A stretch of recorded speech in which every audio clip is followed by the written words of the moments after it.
Buenas, estamos en el canal de YouTube de Piratería, que es para Historia Moderna de la carrera de Historia del Arte de grado 2 que damos en la UCM. Este canal hablamos de los piratas, pero este vídeo va a tratar de los corsarios.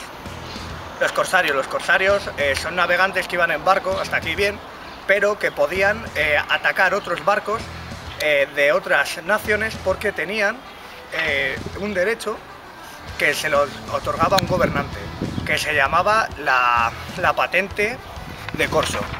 Que por ejemplo, esta es una patente de corso. Os voy a enseñar dos ejemplos.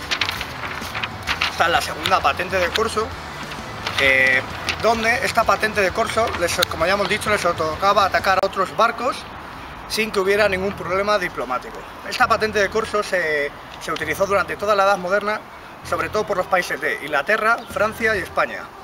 Esta se abolió en 1856 en el Tratado de París, pero esta les otorgaba esta patente a los gobernantes, tener poder completo sobre los navegantes, obtener el botín que tuvieran, o una parte del botín de los navegantes, desentenderse totalmente de los navegantes si había un problema político, y también tener una armada gratuita.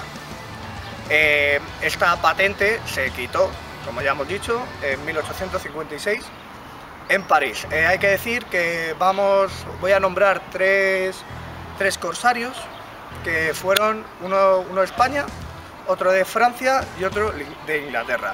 El de España es Martín Marnier, el de Francia es Jean Lafitte, como vemos en esta foto, y el siguiente es Francis Drake, que le vemos aquí y que vamos a explicar a continuación. Los corsarios, la única diferencia con los piratas es que eran legales. Los piratas eran ilegales y los corsarios solo podían atacar en tiempo de guerra, pero eso no siempre se cumplía. Bueno, vamos a hablar de Francis Drake.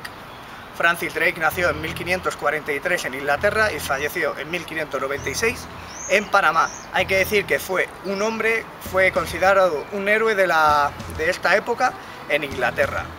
Fue esclavista, hizo expediciones y fue vicealmirante de la Marina Real inglesa. Hay que decir que su vida marítima empezó desde muy joven. Empezó con 13 años cuando se enroló en un barco mercante. Vamos a hablar de su primera misión. Su primera misión fue en 1567 junto a John Hopkins, cuando tuvieron que ir a Cabo Verde y a Guinea a capturar a 200 esclavos, a más de 200 esclavos, mejor dicho, todos de raza negra, que después venderían en la isla de Dominica. Esto le hizo que tuviera una buenísima relación con la reina de Inglaterra, que incluso llegaría, como vamos a contar un poco más tarde, a ser caballero. Hay que decir que para España fue uno de nuestros mayores enemigos, ya que fue uno de los responsables del desastre de la Armada Invencible. Hay que decir que Francis Drake fue un héroe, como ya hemos dicho, pero en este primer viaje que hemos contado tuvo un problema porque hubo una tormenta, la cual les hizo que llegaran hasta Cartagena de Indias, donde era territorio español, y los españoles le atacaran, retrasando su llegada hasta 1569. En 1569, cuando llegaron a Inglaterra,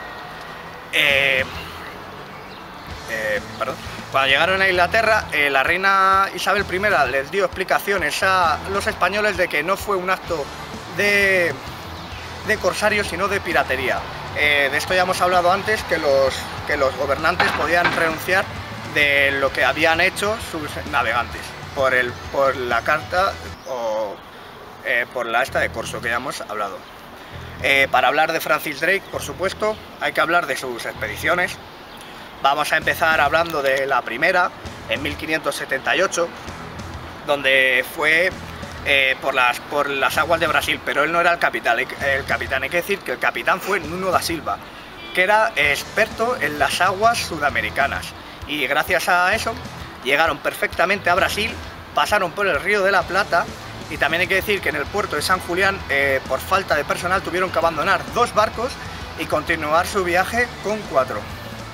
Hay que decir que Francis Drake fue el segundo hombre en dar la vuelta a todo el mundo después de Juan Sebastián Elcano, que era español, como todos sabemos, y fue el primero en dar la vuelta al mundo. Francis Drake recorrió también el Estrecho de Magallanes y al llegar a Inglaterra se le nombró caballero, como hemos dicho anteriormente. Hay que decir que aquí se ve la buena relación que tenían Isabel I y Francis Drake. Ahora nos vamos a centrar en la primera expedición a las Indias occidentales, que es lo que nos interesa.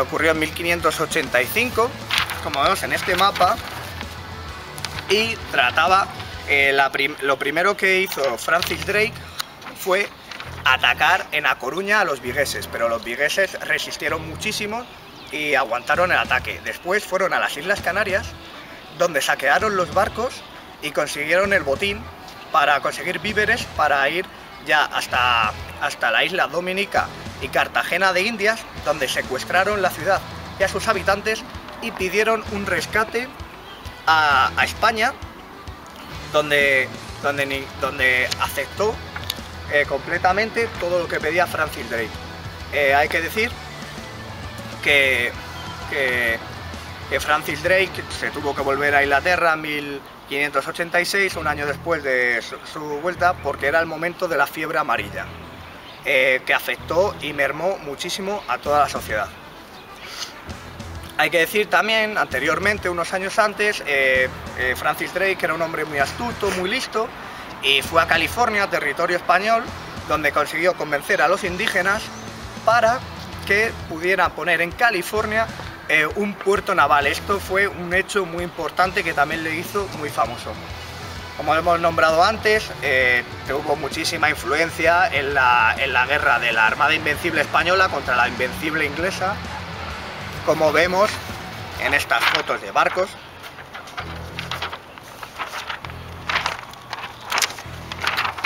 Que son muy bonitas y muy bien retratadas. Pero lo que nos va a interesar es la última expedición a las Indias, que después de unos años en tierra, desde 1585, cuando llegó en 1586 estuvo unos años en tierra, en su tierra natal, sin hacer nada, hasta 1595, que hizo una expedición otra vez hacia las Indias, que sinceramente fue pura estrategia. ¿Para qué? Porque Francis Drake lo que él quería era poner una base de inglesa en Panamá, que era territorio español, y así tener a los españoles sin que pudieran hacer ningún movimiento, sin que los ingleses lo supieran. Hay que decir que Francis Drake, esto fue un fracaso. El primer ataque perdió a 2 de sus hombres más importantes y más relevantes, luego volvió a atacar en su segundo ataque y fracasó totalmente, y ya enfermó, y ya pues murió en Panamá, como hemos dicho antes, en 1596. Muchas gracias, espero que os haya gustado el vídeo, que os parezca interesante, y ya está, nada.